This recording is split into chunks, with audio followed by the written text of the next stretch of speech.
Yo, Chuck. What the Chuck is up, YouTube? In this video, we're going to go over insertion sort.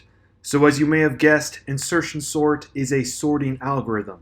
It works just like holding cards in your hand. You take a numbered card or just a number of an array and place it in between lower and higher values. That's exactly all there is to it, so let's get started. Okay, as always, the first thing I'm going to do is just make a function.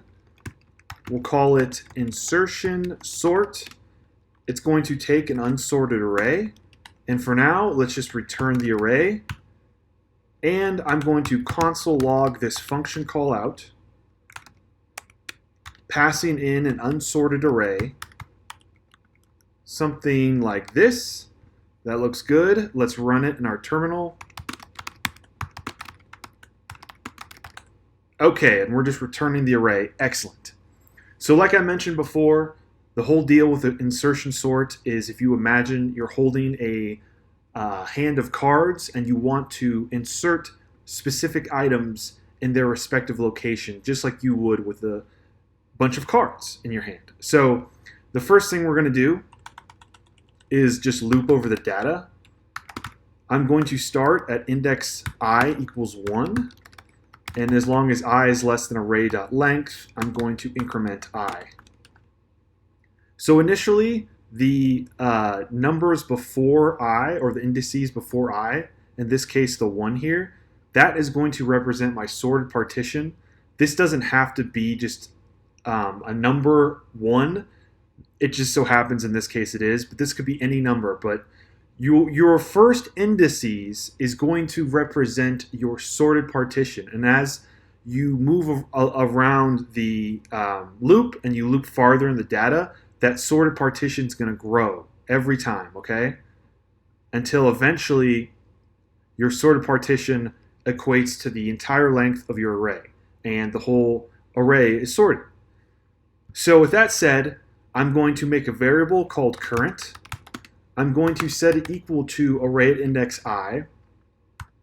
And then I need to make a variable j, which is going to be the indices of the sorted partition. So I'm going to say j equals I minus 1. And here's where the magic of this algorithm happens. I'm going to do a while loop. And I'm going to say while j is greater than or equal to 0. So basically, if j is a valid index and array at j is greater than current, I want to do something. So recall, current is 5 at the very first iteration, and j is just 1 behind I, so array at index j is 1. So I'm going to say if array at index j is greater than current, I want to perform a swap. So change the value of array at j plus 1 equals to array at j. So I'm kind of bubbling that higher value up. And then I'm going to decrement j. Okay. And what you actually have to do at the end of this, when this actually is complete, you want to return, or sorry, you want to perform one last swap, not return. You want to perform one last swap here and set array j plus 1 equals current. And then we're going to return the array. Okay, let's see what happens. Notice we are sorting the array, so that's what we want. Let's add some different values to try and break it. Okay, it looks good.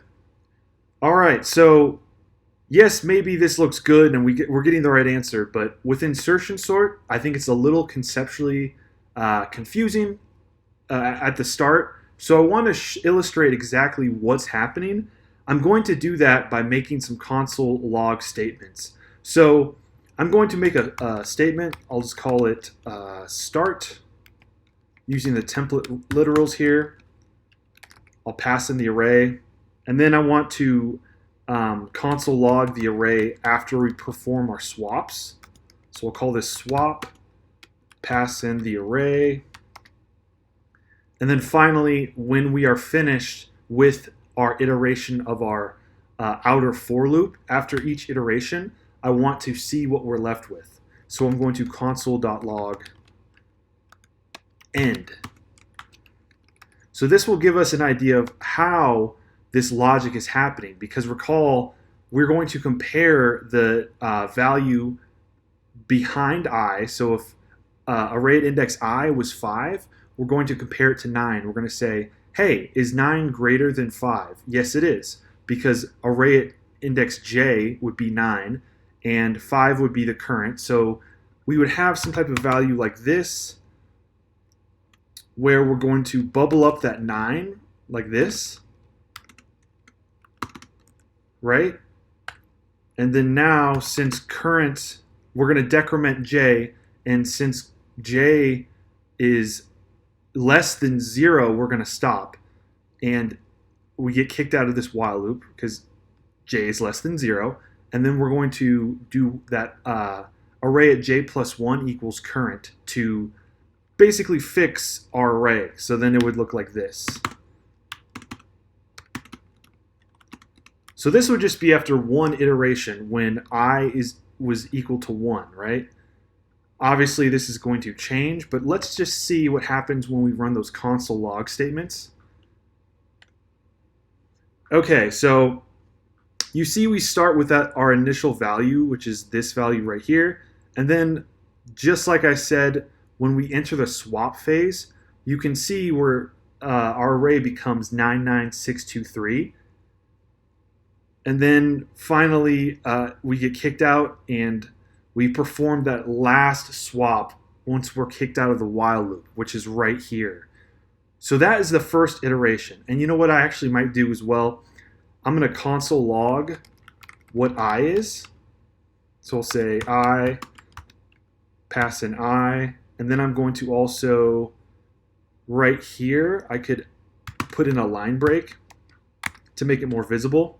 There we go. So that looks a little bit better. So you can see when I is equal to 1, that swap logic we just talked about happened. So let's talk about when I equals 2. Well, when I equals 2, the current value is going to be 6 initially, right?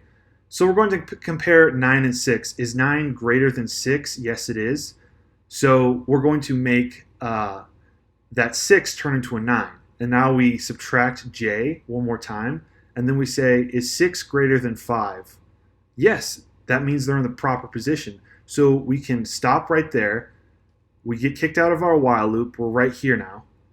And we're going to do that swap with the array j plus 1 equal to current. Because remember, current is 6. Therefore, we can change this 9 to a 6 now. All right, let's do index 3. When I is 3. This is a little more complicated. Notice, because our initial array has a 2, that's our current. Our current value is now that 2 because I is equal to 3. So this value is going to perform 3 swaps to move to its respective position at the beginning of the array. So first thing we're going to do is 9 greater than 2. Yes, it is. So I need to make 2 equal to 9, just like we have in our while loop. That's this logic right here.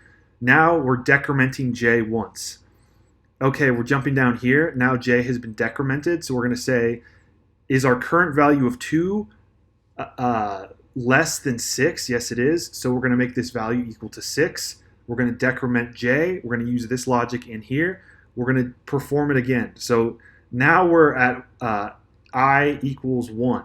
We're going to say, is our current value of 2 less than 5? It actually is. So we're going to say 5 equals whatever our index at array j plus 1 is. So we're going to set that array at index j right here. So you can see we're adding that 5. So now we are finished. We get kicked out of the while loop. And then at the very end, again, we must reset the current to put it in its final position. So we say array at j plus 1 equals current. And then we have the same thing happening when we get to the end now. So this is our array at the last iteration of I. So you can see 3 needs to go in between the 2 and the 5. So the same thing we've been doing this entire time. I'm going to compare array at index j with current. Current is 3. Array at index j is 9. Is 9 greater than 3? Yes, it is. Therefore, I'm going to make array at j plus 1 equal to array at j. So that's where these 9s come in. Now we are decrementing j one more time. We're going to say, is 3 less than 6? Yes, it is. Therefore, we can do array j plus 1 equals array j. So these values are now 6. Then we come down here. Is 3 less than 5? Yes, it is. Therefore, we're going to use this logic again. Array at j plus 1 equals array at j. And then finally, we wind up with this end value. We get kicked out of the while loop right here. And then we perform that final swap of array j plus 1 equals current, which was that value of 3. And now our array is sorted. So this might be conceptually confusing for some. I know for me it took me a little while to get it, but now I understand. So if this doesn't click for you, I wouldn't be worried. Just watch this video a bunch of times and then try to walk through the steps. I've found it really helps if you console log what's happening so you can see it with your own eyes. But oh, I'm just performing this swap right here, and then I'm just decrementing j as long as j is a valid index and as long as array at j is greater than current. Okay, so that's all there is to insertion sort. I hope you guys enjoyed this video. I will see you in the next one.